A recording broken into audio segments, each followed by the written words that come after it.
Okay, so here we have the Easyjet Airbus A320 Golf Echo Zulu Tango Hotel flying to Paris Charles de Gaulle, and they are about to depart runway 25, and the wind currently is 070 degrees 9 knots, so they're departing with a 9 knot tailwind off runway 25. So yeah, this is going to be good fun to watch. And apparently it's due to a drone or something operating at the end of runway 07. Well, sorry, on the coast, on the departure side of 07. So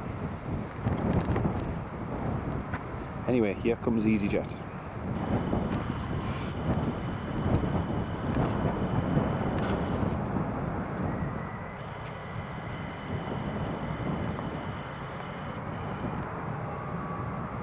Toga!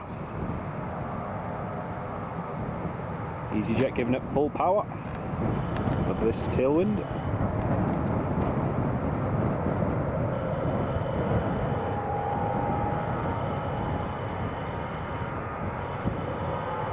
Nicely done.